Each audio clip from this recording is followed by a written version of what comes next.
Tapi alhamdulillah kita lihat misalnya jamaah Arafah, tidak ada masalah. Zikir tetap jalan. Ya. Mantuk musiman biasa itu, nanti siap pilkada sepi sebentar, biasa itu sudah pengalaman sekali kami. Ya. Tiap musim pilkada, pemilu, itu biasa. Waktu siap pileg gitu juga dulu. Yang ketika lagi musim spanduk-spanduk di mana-mana itu banyak datang ke sini dan disambut. Ya, disambut. Alhamdulillah yang pimpin jamaah Arafah menyambut, Ustaz Jul menyambut. Alhamdulillah bersama kita hadir dari berbagai golongan dan partai, sambut yang warna biru, warna merah, warna kuning, semua warna pokoknya. Selesai pemilu, hilang semua warna, tinggal warna putih. Nggak masalah, disambut. Ini pendidikan politik yang luar biasa. Tidak ada orang yang mencuri, tidak ada pencuri yang mencuri yang tidak tahu mencuri itu perbuatan yang tidak baik. Tapi dia nggak jujur pada dia sendiri. Nuraniyah sudah mengatakan bahwa mencuri itu tidak baik. Tidak ada orang yang menerima suap atau yang menyuap yang tidak tahu bahwa suap menyuap itu tidak baik. Tidak ada. Hati nuraninya mengatakan itu tidak baik. Tapi dia nggak mau jujur dengan dirinya sendiri. Dia mengkhianati dirinya sendiri. Dia melawan dirinya sendiri. Semakin sering dia melawan dirinya sendiri, ini hati-hati kita. Semakin sering kita lawan diri kita, semakin sering kita berkhianat dengan hati nurani kita, maka semakin tertutup hati nurani itu. Makanya Allah katakan dalam Al-Quran, orang-orang yang Allah tutup hatinya. Ya, ghulf. Kenapa ditutup hatinya? Karena sering dia tidak open. Seperti orang juga. Ada orang baik, Allah kirim ke kita. Begitu dia lihat kita buat salah, dia nasihati, Ustaz, Tengku, Bang, Ayah, Bapak, kalau bisa ini jangan. Kita nggak open. Besok datang lagi, lusa datang lagi. Sekali kita nggak open, 2 kali kita nggak open, dan seterusnya beberapa kali kita nggak open. Lama-lama dia mundur. Begitulah kondisi nurani ini. Semakin kita khianati, semakin kita tidak dengar, dia semakin tertutup. Na'udzubillah, sampai pada tahap dia mati.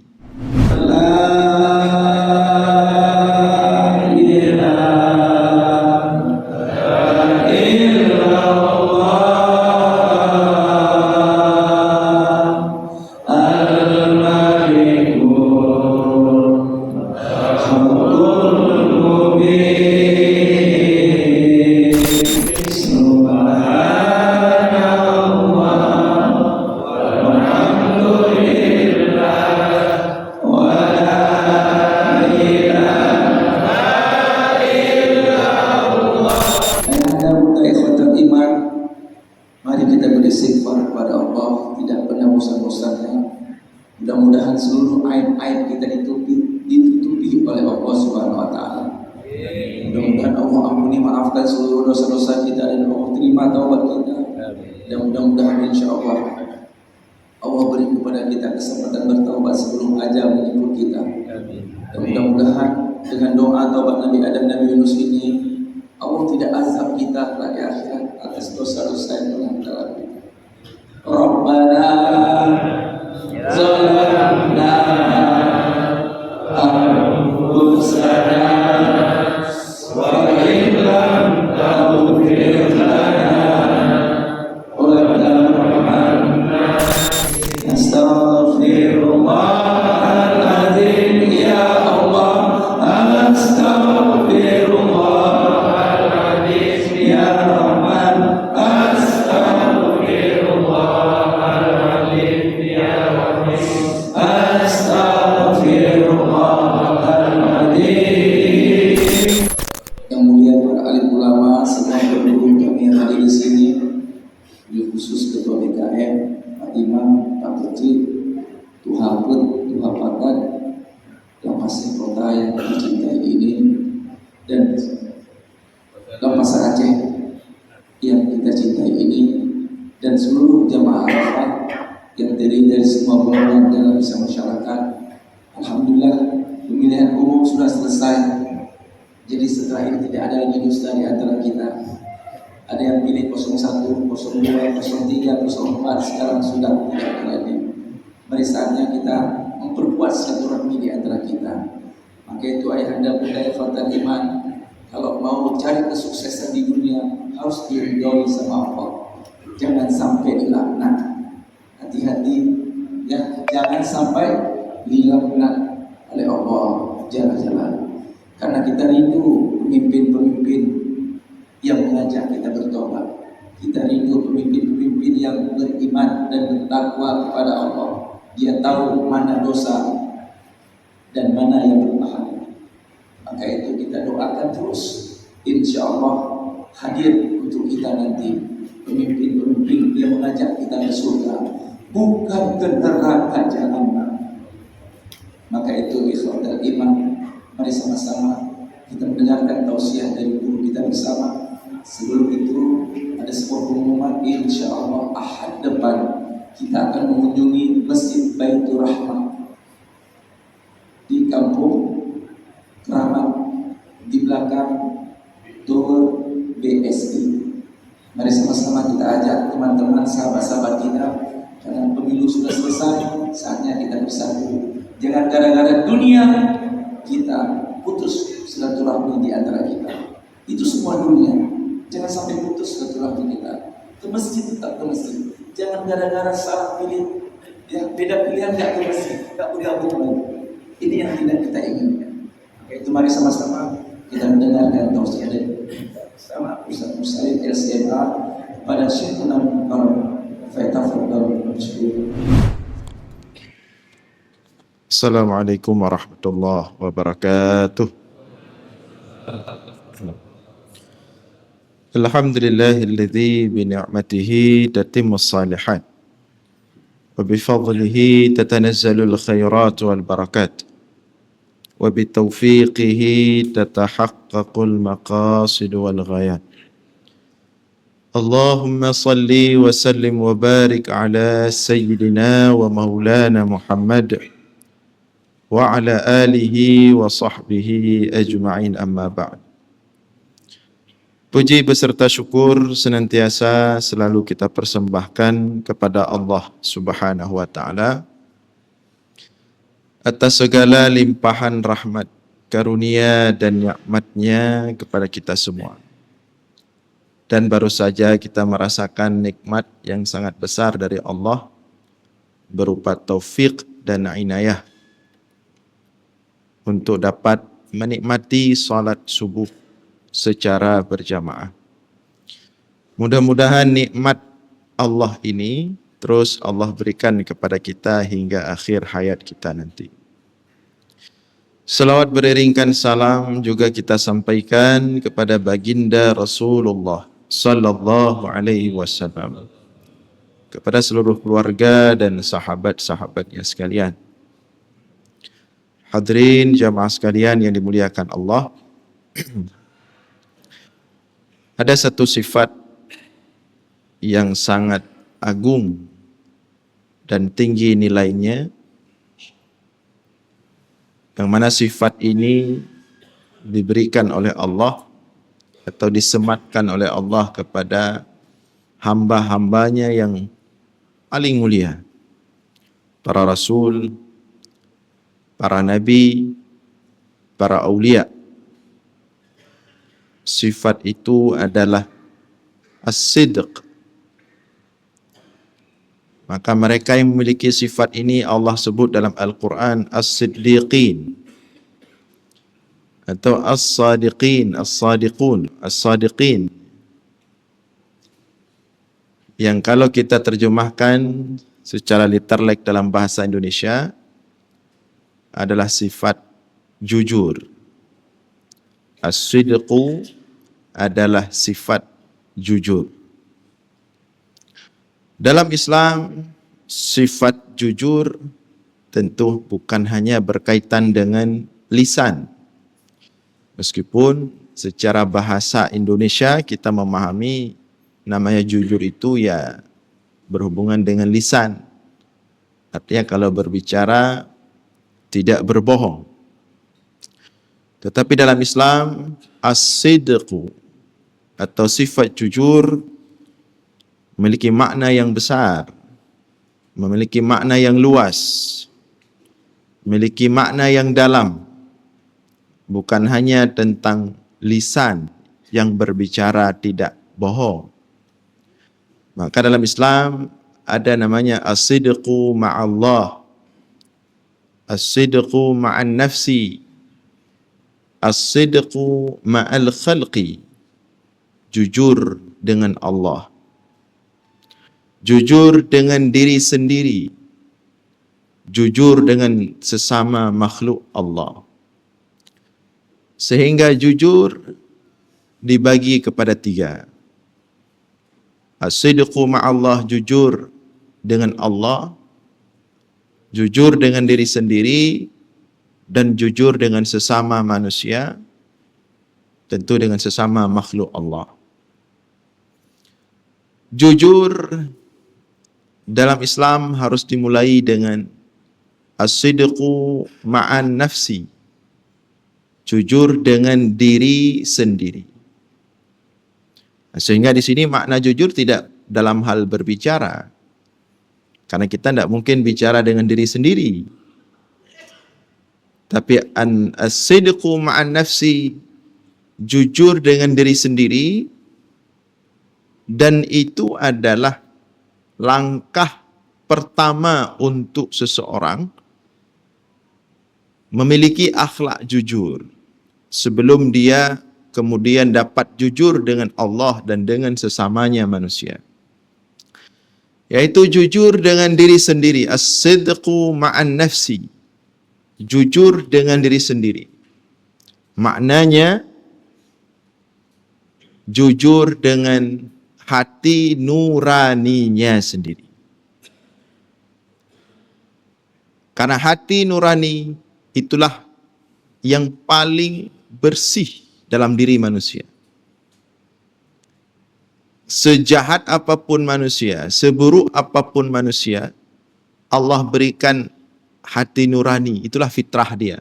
Itulah yang paling bisa diharapkan pada diri manusia. Rasulullah mengatakan dalam sebuah hadis, ittaqu firasatal mu'min. Hati-hatilah kalian dengan firasat orang-orang beriman. Firasat inilah hati nurani. Orang yang jujur dengan diri sendiri dalam artian jujur dengan hati nuraninya akan melakukan sesuatu yang dirasakan nyaman oleh hati nuraninya, tidak melakukan sesuatu yang tidak yang tidak nyaman dengan hati nuraninya. Inilah sebenarnya orang yang jujur. Dan kalau seseorang sudah bisa bersikap seperti ini, maka dipastikan dia akan bisa bersikap jujur selanjutnya dengan Allah, dengan sesama manusia. Tapi kalau hati nuraninya dia khianati, hati nuraninya sendiri dia khianati, dia tidak jujur dengan hati nuraninya, maka kalau diri sendirinya dia tidak jujur terhadap dirinya sendiri, dia tidak hargai, bagaimana kita bisa mengharapkan orang seperti ini untuk jujur dengan sesamanya, apalagi dengan Allah. Nah, inilah kemudian yang menjadi cobaan berat pada musim pilkada beberapa hari yang lalu. Hari, minggu, bulan yang lalu. Termasuk pada musim pileg sebelumnya. Cobaan, tantangan yang paling berat masyarakat kita, baik di Aceh maupun di luar Aceh, adalah jujur. Sifat jujur ini. Bagaimana dia mampu mempertahankan kejujurannya, tidak mengkhianati hati nuraninya sendiri. Cobaannya mungkin kalau yang sering heboh itu kan serangan fajar kemarin. 200.000, 300.000. Tapi kalau saya secara pribadi, saya melihat ini kok yang disorot kok serangan fajar saja. Yang heboh kok serangan fajar saja. Yang sering dibicarakan kok yang 200.000, 300.000 dalam amplop itu saja. Lantas bagaimana dengan kontrak politik yang dilakukan oleh para tokoh? 200.000 setengah hari, halam betul dengan hurau kabi. Gaduk je kupi, kuih, pakak ngan melimang ro karena akan merempak serangan fajar, kabi. Kontrak-kontrak politik para tokoh bagaimana? Siapa yang bahas itu? Kontrak-kontrak politik bahkan dengan tokoh-tokoh agama, siapa yang bahas itu? Itu apa hukumnya? Halal kah? Yang 200.000 itu haram kah? Yang kalau bisa memberikan dukungan dan membawa orang-orang lain, maka dijanjikan anda dapat posisi 2 kepala dinas, orang anda dapat posisi, ormas anda dapat posisi ini nanti, instansi anda akan dapat ini, kalau saya terpilih, itu siapa yang bahas? Jensona pegah. Kita terlalu sibuk dengan orang lapar, ya, yang dia untuk mendapatkan 100.000 sehari susah. Maka ketika dia melihat 200.000 itu seperti melihat emas. Hutang rata sago.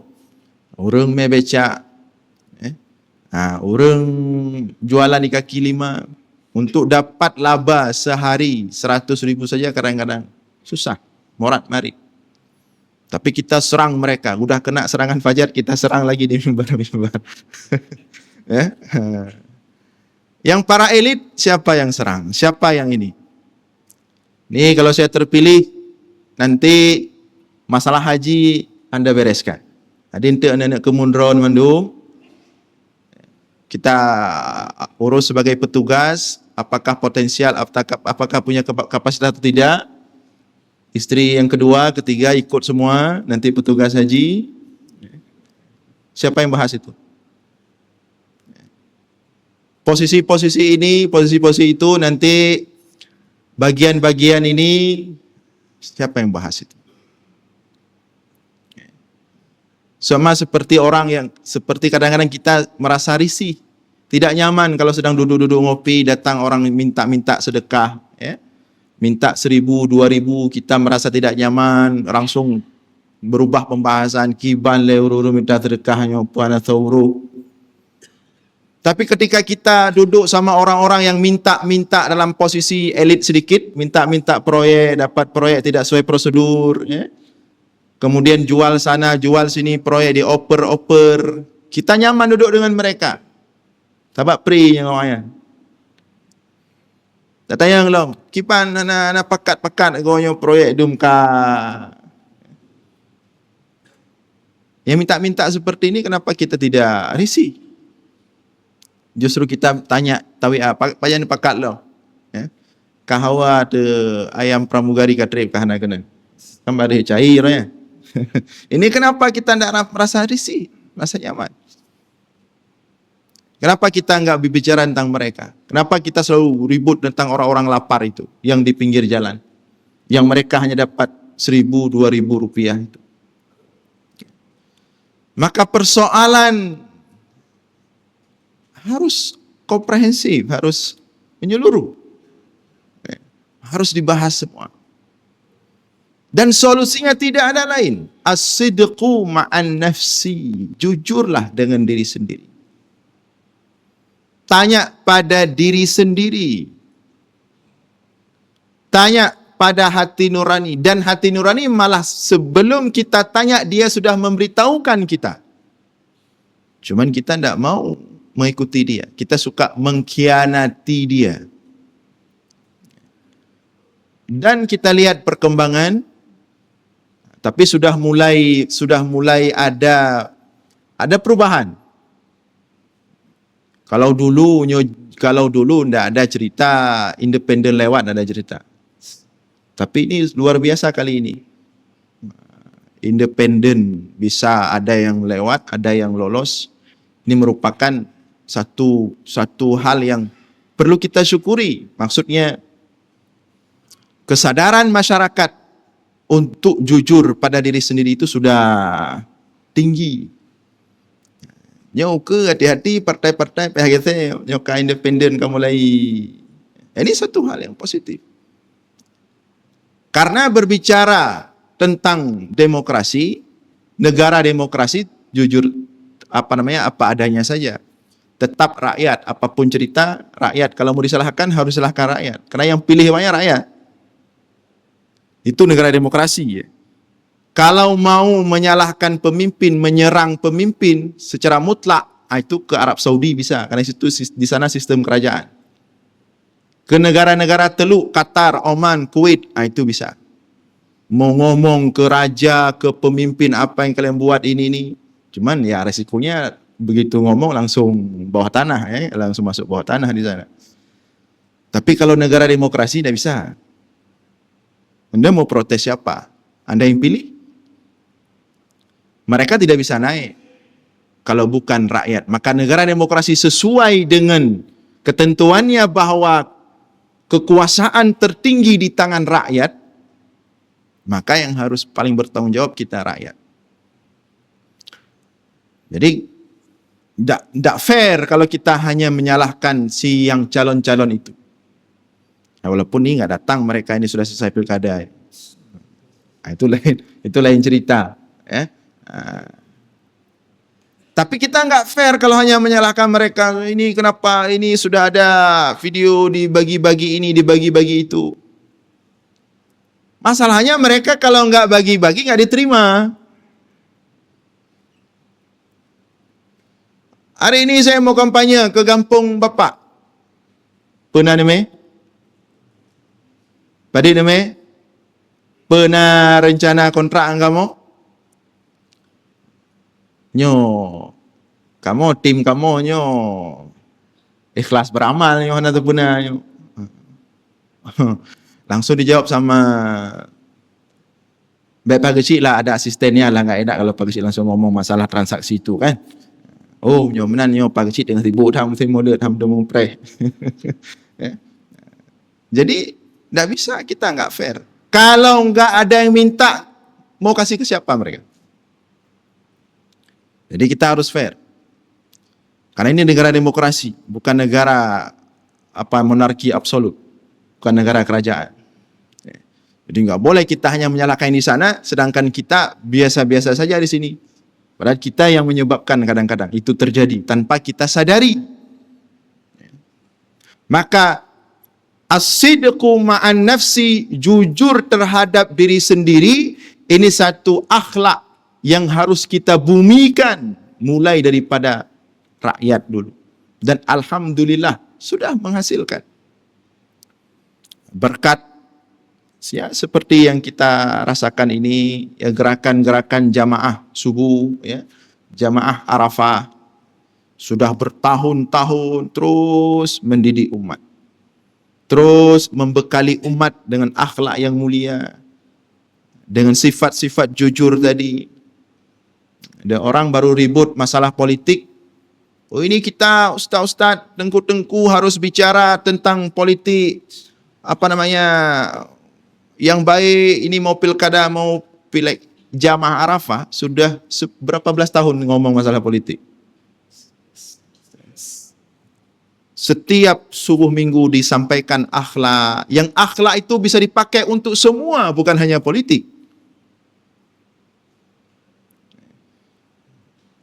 Kita sudah bicara lama. Para guru-guru kita, para alim ulama, mereka bukan orang yang seperti kita yang tiba-tiba panik, nyo kena pilkada, nyo kena buat mimbarnya, berhut, bancur mimbarnya tentang hanjut je. Tidak. Mereka sudah mengajarkan umat bertahun-tahun. Dan terus seperti itu.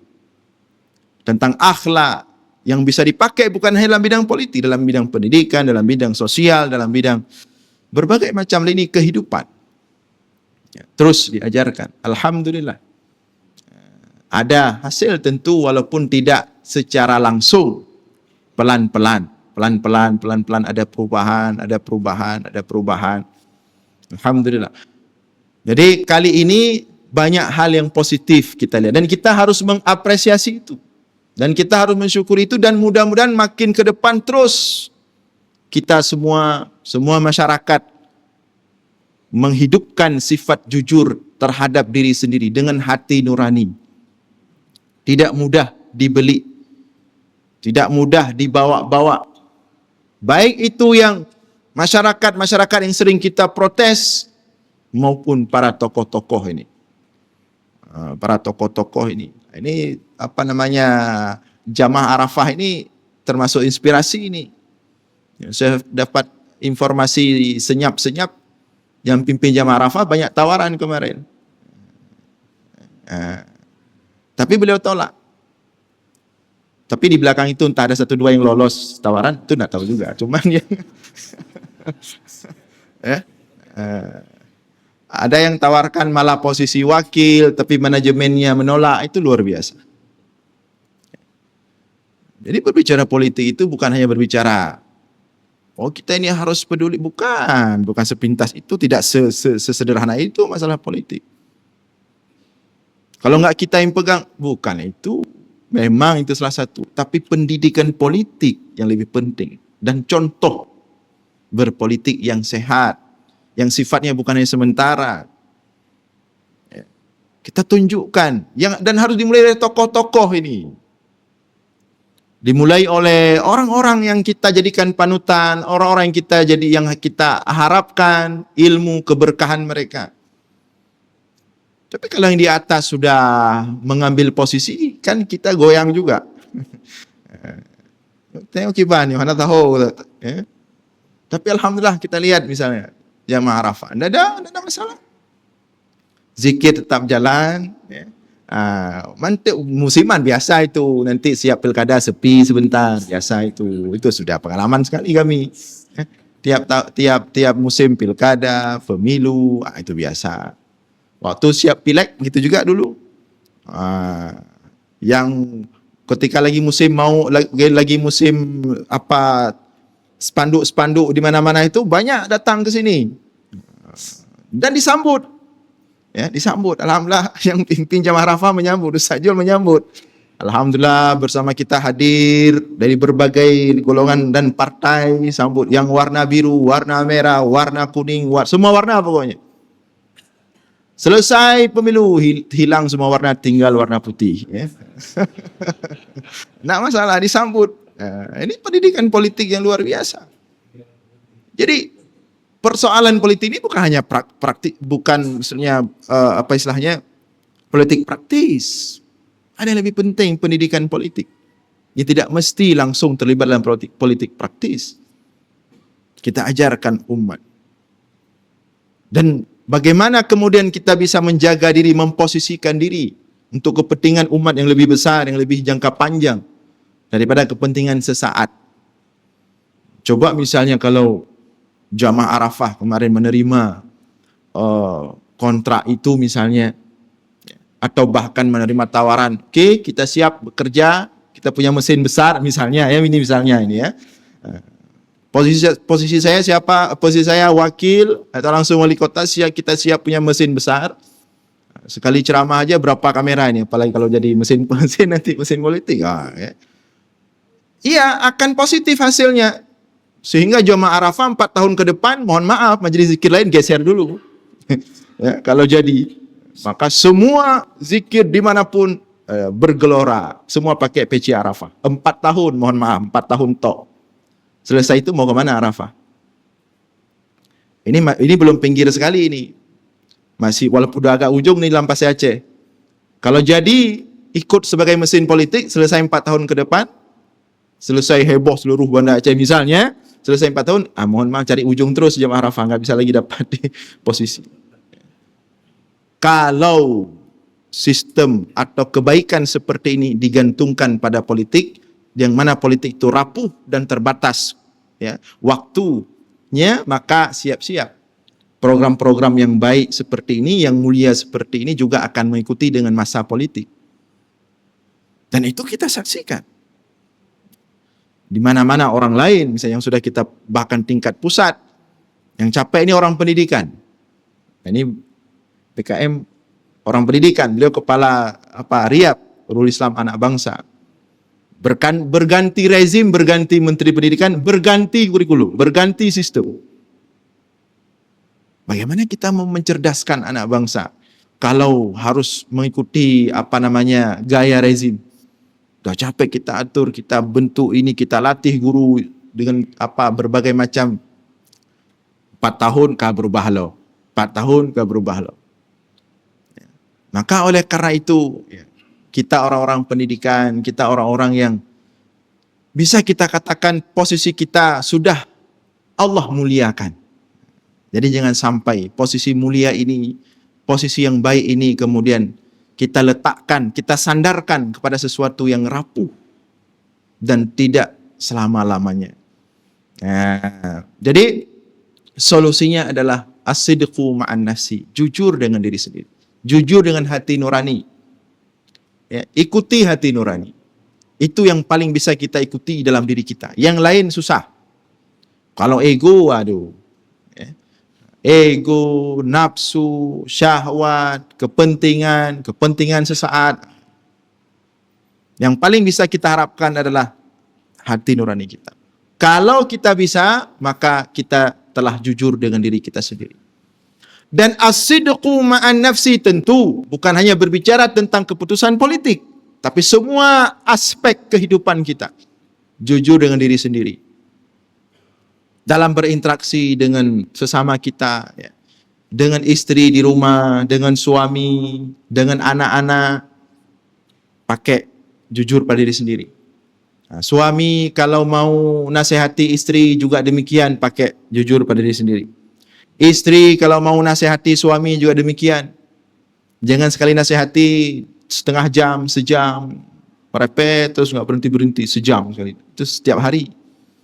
Pakai. Ini kalau saya kena nasihati 1 jam, gimana perasaannya? Pakai hati nurani. Jujur. Karena siapapun manusia, kalau dia tidak ada manusia yang melakukan kesalahan, yang tidak tahu itu kesalahan. Tidak ada koruptor yang melakukan korupsi, dia tidak tahu korupsi itu sesuatu hal yang tidak baik. Tidak ada. Cuma dia nggak jujur pada dirinya sendiri. Dia tidak jujur pada hati nuraninya. Hati nuraninya, fitrahnya yang memberitahukan bahwa perbuatan korupsi itu tidak baik.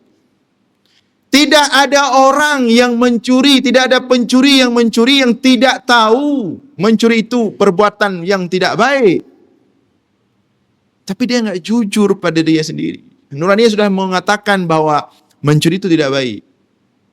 Tidak ada orang yang menerima suap atau yang menyuap yang tidak tahu bahwa suap menyuap itu tidak baik. Tidak ada. Hati nuraninya mengatakan itu tidak baik. Tapi dia nggak mau jujur dengan dirinya sendiri. Dia mengkhianati dirinya sendiri. Dia melawan dirinya sendiri. Semakin sering dia melawan dirinya sendiri, ini hati-hati kita. Semakin sering kita lawan diri kita, semakin sering kita berkhianat dengan hati nurani kita, maka semakin tertutup hati nurani itu. Makanya Allah katakan dalam Al-Quran, orang-orang yang Allah tutup hatinya. Ghulf. Kenapa ditutup hatinya? Karena sering dia tidak open. Seperti orang juga, ada orang baik, Allah kirim ke kita. Begitu dia lihat kita buat salah, dia nasihati, Ustaz, Tengku, Bang, Ayah, Bapak, kalau bisa ini jangan. Kita nggak open. Besok datang lagi, lusa datang lagi. Sekali kita nggak open, 2 kali kita nggak open, dan seterusnya beberapa kali kita nggak open. Lama-lama dia mundur. Begitulah kondisi nurani ini. Semakin kita khianati, semakin kita tidak dengar, dia semakin tertutup. Na'udzubillah, sampai pada tahap dia mati. Tidak ada fungsi lagi. Maka oleh karena itu, tidak usah jauh-jauh berbicara dengan jujur dengan orang lain, dengan diri sendiri dulu. Biasalah hidup jujur dengan diri sendiri, apa adanya. Ya. Dengan diri sendiri, apa yang diinginkan nurani itulah jalankan. Tidak usah terlalu action. Jalani apa kata nurani. Pasti yang terbaik. Fitratullah fataran nasa 'alaiha. Itulah fitrah Allah yang Allah telah letakkan fitrah itu pada setiap manusia. Siapapun yang mengikuti fitrah itu, dia pasti akan selamat. Itu jaminan. Kemudian selesai kita jujur dengan diri kita sendiri, berangkat kita berikutnya, tingkat berikutnya jujur ma'al khalq, dengan sesama manusia. Itu juga demikian, jujur dengan manusia. Berkatalah kepada manusia, berperilakulah di hadapan manusia sesuai dengan keadaan kita di belakang manusia. Jadi baik dika lain, melikut lain. Ya. Begitu di belakang, dia tahu posisi dia bagaimana. Tapi begitu di depan, kemudian dia menampakkan dirinya bertajamul, kalau kata ulama tasawuf, mempercantik dirinya, memperindah dirinya, padahal dia tidak seperti itu. Itu bentuk jujur dengan kita sesama manusia, tampil apa adanya. Jadi tidak usah berusaha tampak indah di depan manusia, tapi di belakang tidak indah. Ini tidak jujur juga ini. Jadi jujur itu bukan hanya lisan, bukan hanya ketika berbicara harus sesuai fakta, itu bagian daripada kejujuran. Tapi bersikap sesuai dengan fakta, itulah kejujuran yang sebenarnya. Kalau sikapnya sudah jujur, dipastikan bicaranya juga akan jujur. Tapi kalau sikapnya tidak jujur, pulang pegahapa cikanya. Kalau pegahapa jeta stel, mudah. Sebagai orang yang berpengalaman dalam hal retorika, kegiatan sehari-harinya, kampung dah yang masalahnya. Mana kan berarti anak-anak jujur sih, berusaha untuk jujur. Ya. Bisa di style retorika itu bisa diatur, ada pelatihannya. Ya. Tapi uswah itu contoh. Suri teladan itu nggak bisa diatur. Dan itulah jujur yang sebenarnya. Itulah yang diajarkan oleh Rasulullah. Maka sering kita katakan, kalau kita mau kumpulkan hadis sahih dari Rasulullah, artinya hadis yang betul-betul bisa kita jamin langsung dari Rasulullah, apalagi hadis mutawatir, itu sangat terbatas sekali, tidak banyak. Rasulullah hidup di masa sangat genting, di masa jahiliyah, kondisi umat kacau balau. 25 tahun Rasulullah berdakwah, ngomongnya sedikit, hadisnya sedikit. Padahal harusnya Rasulullah ngomong banyak. Masa jahiliyah banyak perlu perubahan, ngomongnya banyak seharusnya. Tidak. Sedikit ngomong Rasulullah.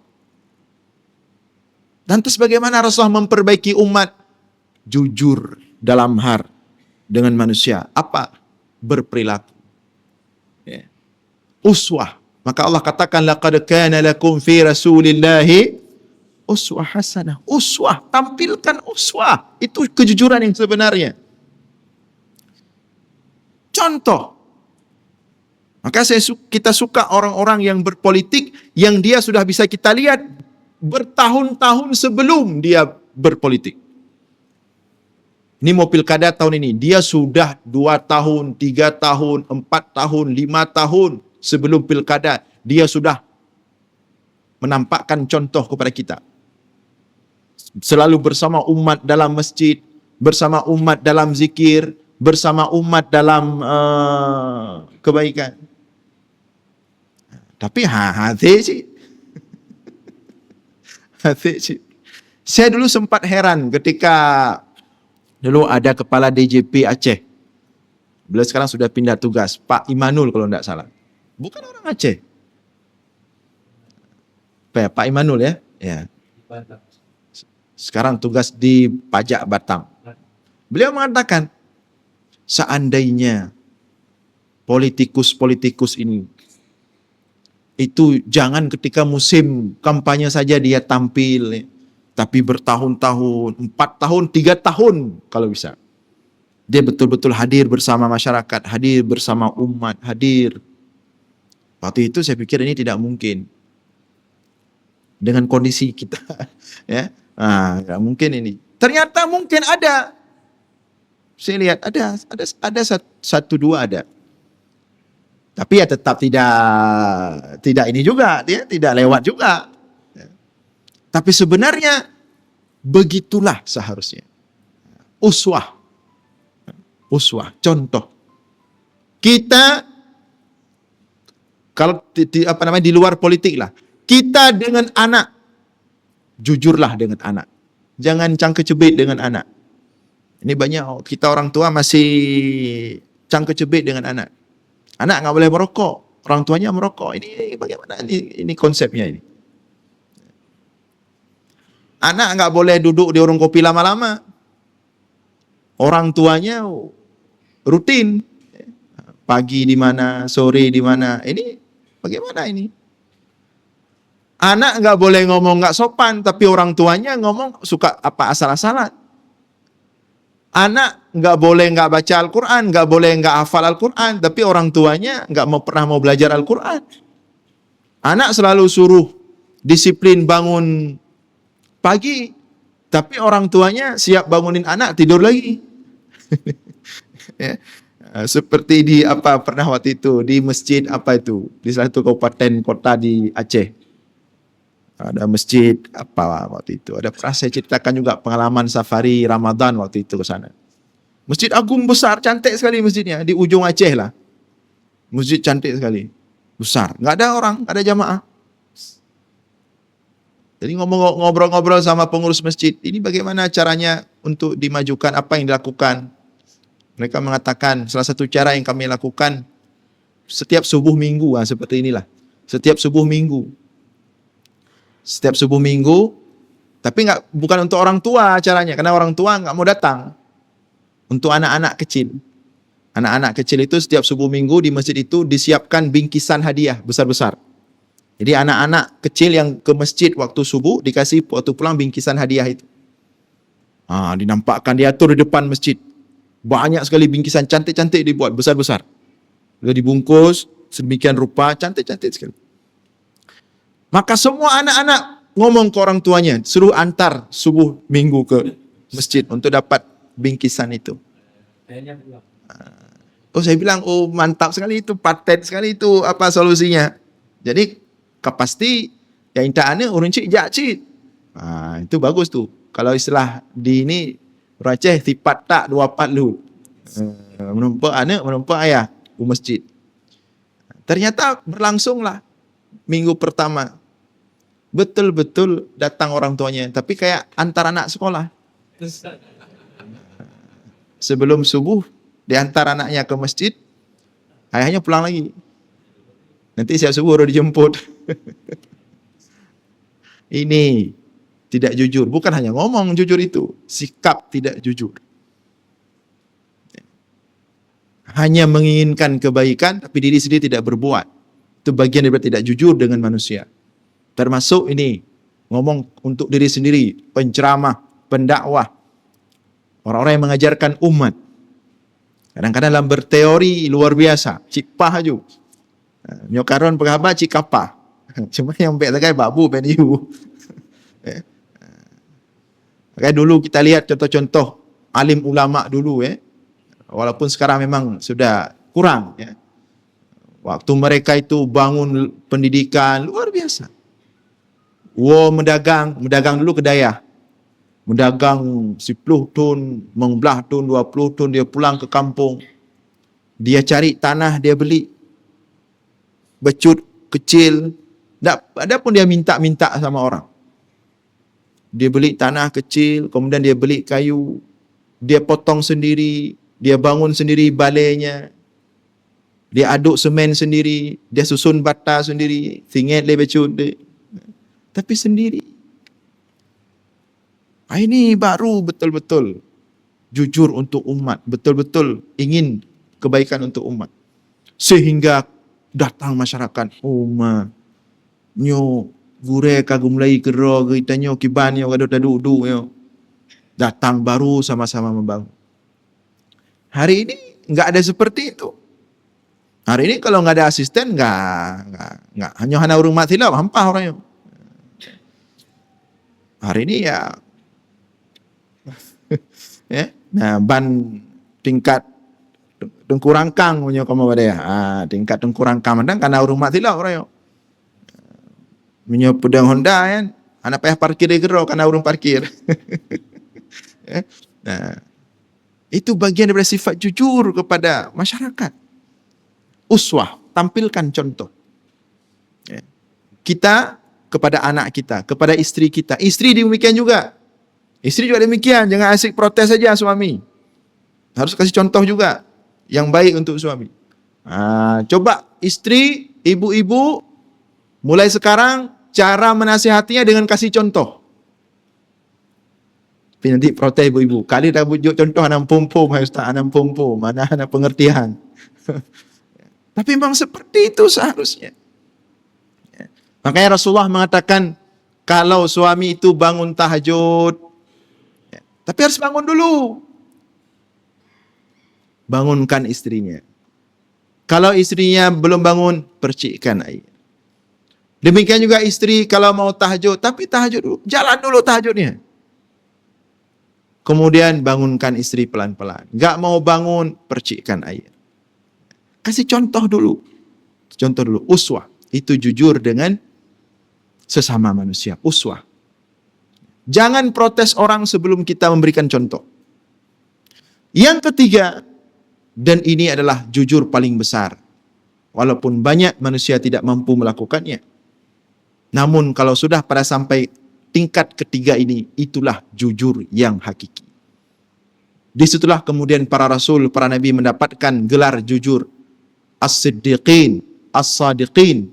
Apa itu? Adalah jujur dengan Allah. Minal mu'minina rijal sadaqu ma ahadullah alaih. Faminhum man qadha nahbahu wa minhum man yantadhir. Di antara orang-orang beriman, rijal, orang-orang yang betul-betul orang-orang sejati. Kenapa mereka dikatakan orang-orang sejati? Sadaqu ma'ahadullah alaih. Mereka telah jujur dan menepati janji mereka dengan Allah. Apa janji mereka dengan Allah ketika Allah dulu buat janji kepada ruh-ruh manusia itu? Alastu birabbikum qalu bala. Allah bertanya kepada semua ruh kita, bukankah aku Tuhan kalian? Kita semua menjawab, ya wahai Allah, Engkau Tuhan kami dan kami hambamu, tunduk dan patuh menghambakan diri kepadamu. Rijal minal mu'minina rijal, di antara orang-orang beriman betul-betul memegang janji dengan Allah itu. Maka sepanjang hidup mereka habiskan dalam penghambaan diri kepada Allah. Betul-betul untuk Allah. Tidak ada untuk diri sendiri. Betul-betul jujur dengan Allah. Mereka jual diri mereka untuk Allah. Mereka jual waktu mereka, hidup mereka, nyawa mereka secara gratis untuk Allah. Inna salati wa nusuki wa mahyaya wa mamati lillahi rabbil alamin. Sesungguhnya salatku, ibadahku, hidupku, matiku lillahi rabbil alamin. Ku persembahkan semuanya untuk Allah. Ini tidak ada kepentingan pribadi lagi ini. Tidak ada kepentingan diri sendiri, tidak ada kepentingan lembaga, Allah. Tidak ada persaingan lagi orang seperti ini. Tidak ada kepikiran lagi. Ini bagaimana majlis zikir Arafah misalnya, kalau sudah banyak majlis zikir lain lagi. Ini tidak ada kepikiran seperti itu lagi. Tidak ada saingan. Yang penting orang berzikir, dimanapun dia berzikir. Yang penting dia berzikir. Mau di sini, mau di sana, mau dimanapun, tidak ada urusan. Karena dia sudah Allah. Tapi faminhum man qadha nahbahu wa minhum man yantadhir. sebagian mereka yang betul-betul telah memenuhi janjinya kepada Allah, telah jujur kepada Allah, faminhum man qadha nahbahu, sebagian mereka sudah selesai, sudah berangkat kembali kepada Allah.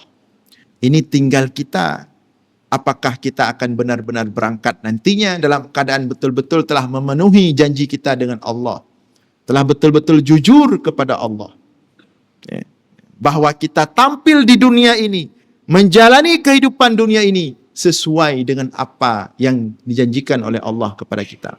Tidak berani macam-macam. Mulai dalam berpakaian sesuai dengan hubungan kita dengan Allah. Tidak berani terlalu heboh. Nyo dengan Allah, anak minta doa pia. Ini kata apa lagak-lagak road. Itulah jujur dengan Allah. Begitu datang orang memuliakan kita, nyo tengku ustaz, drone orang mulia, drone wali Allah, doa drone ke terima, nem doa kelung, kita jawab jud. Menerima dimuliakan. Ini tidak jujur dengan Allah. Merasa diri mulia, merasa diri kemudian sudah mendapatkan posisi di hadapan Allah, malulah dengan Allah. Orang yang jujur dengan Allah, yang paling dia takuti adalah dibesarkan. Yang paling dia takuti dimuliakan. Yang paling dia takuti diagungkan. Karena hidup dia untuk membesarkan Allah, mengagungkan Allah, meninggikan Allah, bukan membesarkan diri, mengagungkan diri, meninggikan diri. Dia takut. Kenapa dia takut? Karena dia tahu dan dia sadar posisi dia di hadapan Allah. Ini kita harus jujur dengan Allah. Posisi as-siddiqin, as-sadiqin. Inilah 3 konsep jujur dalam Islam. Dan konsep yang ketiga, itulah puncak daripada kejujuran atau kejujuran yang hakiki. Hadirin sekalian yang dimuliakan oleh Allah, mudah-mudahan pendidikan kita ke depan mengarah kepada konsep jujur ini. Mari kita menjadi orang-orang yang jujur, jangan jadi palsu-palsu. Mari kita jadi orang-orang yang asli. Mari kita didik generasi kita ke depan, anak-anak kita, murid-murid kita, untuk menjadi orang-orang yang jujur, yang asli dalam perkataan, dalam berperilaku, dalam menjalani kehidupannya. Kita tidak suka lagi banyak acting-acting. Tidak suka lagi banyak action-action. Tidak suka menampilkan gaya, casing, tapi menampilkan diri yang sebenar-benarnya. Diri yang baik, yang selalu berusaha untuk menjadi baik. Saya kira demikian yang dapat saya sampaikan. Mudah-mudahan ada manfaat. Mohon maaf atas segala kekurangan. Aqulu qawli hadza wa astaghfirullah li wa lakum. Wassalamualaikum warahmatullahi wabarakatuh.